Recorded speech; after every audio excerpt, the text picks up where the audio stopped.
Hello, my name is Heather Gahn, and today I will be talking to you about the chameleons of the sea, aka cuttlefish. Cuttlefish are known for their unique camouflage capabilities.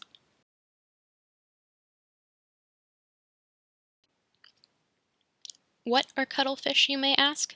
Cuttlefish, or cuttles, are marine mollusks of the order Cepida. They belong to the class Cephalopoda, which also includes squid, octopuses, and nautiluses. Cuttlefish have a unique internal shell called the cuttlebone.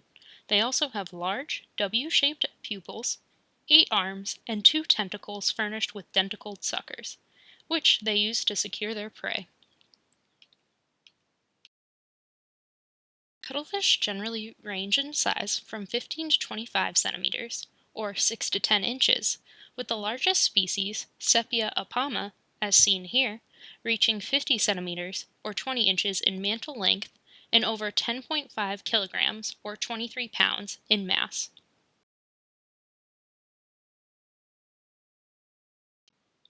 The reproductive cycles of cuttlefish occur year-round. However, there are spikes in mating during the months of March and June.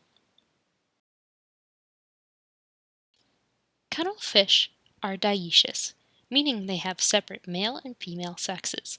The males transfer sperm to the females via a hectocotylized arm, an arm modified for mating. Cuttlefish have large eggs that are stored in the oviduct and which are then deposited in clumps on the sea floor. Eggs are colored with ink, which helps them to better blend into the background. They hatch with nutritious yolk that will support them until they are able to secure food for themselves.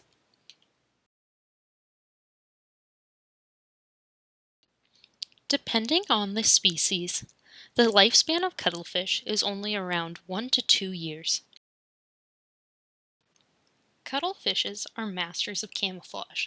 Their highly specialized array of color-changing structures allow them to blend themselves into their backgrounds. This also lets them sneak attack prey and then shoot out their tentacles quickly to capture them.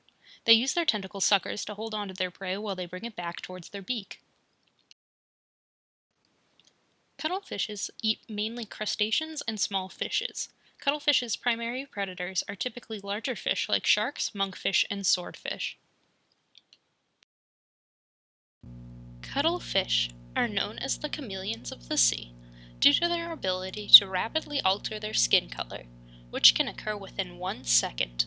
Cuttlefish change the color, pattern, and the shape of the skin to communicate to other cuttlefish, to camouflage themselves, and to act as a startle technique to warn off potential predators. Many camouflage research studies are currently focusing on the common cuttlefish, or Sepia officinalis.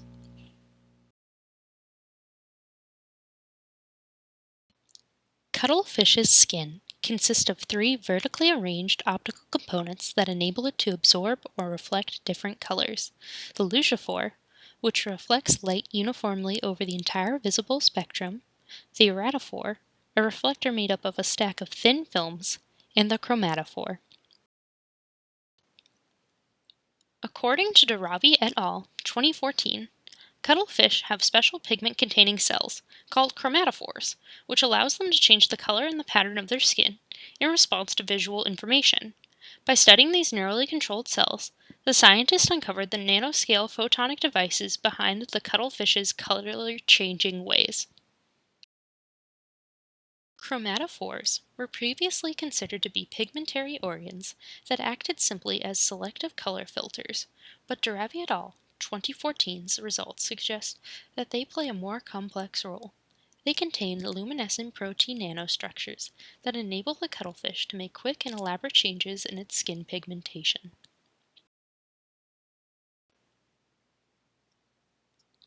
According to Daravi et al. 2014, when a cuttlefish changes color to blend into its environment, each chromatophore expands, sometimes increasing in its surface area by as much as 500%. Within the chromatophores, tethered pigment granules absorb, reflect, and even emit light, effectively changing the creature's appearance. Studying chromatophores could prove valuable for soldiers in battle, where poor patterns of camouflage could jeopardize human lives. However, mimicking these processes with synthetic materials is still a challenge. For example, scientists cannot yet engineer materials that have the elasticity to expand 500 times in surface area. Fortunately, continued progress is being made in regards to chromatophores and human camouflage. Dr. Leila Daravi, from the previously mentioned study, and her lab collaborated with the U.S. Army Natick Soldier Research Development and Engineering Center in 2018 to explore isolating the pigment granules within chromatophores to better understand their role in color change.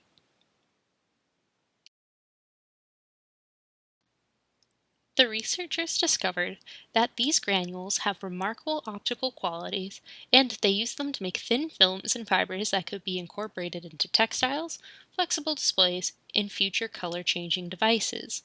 Daravi's team also discovered that the pigments can scatter both visible and infrared light. This enhances brightness and light absorption and affects how a final color is perceived. The researchers made spools of fibers from the pigment particles and are now exploring uses for the material. The fibers are so visually interesting that it's difficult not to imagine weaving them into fabric for clothing or other art forms.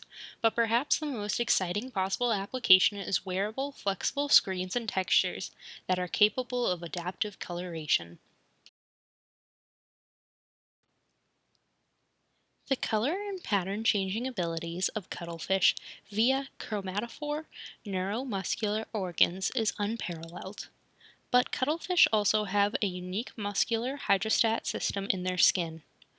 When this system is expressed, dermal bumps called papillae disrupt body shape and imitate the fine texture of surrounding objects. According to Paloma Gonzalez Bellido, a lecturer in neuroscience at the University of Cambridge and a former staff scientist at the Marine Biological Laboratory, these papillae, which are essentially skin spikes, can hold their shape in the extended position for more than an hour without neural signals controlling them. Gonzalez Bellido et al. 2018 reveals that this sustained tension arises from specialized musculature in papillae that is similar to the catch mechanism in clams and other bivalves such as oysters, mussels, and scallops, which enables the bivalve shell to remain closed without expending energy.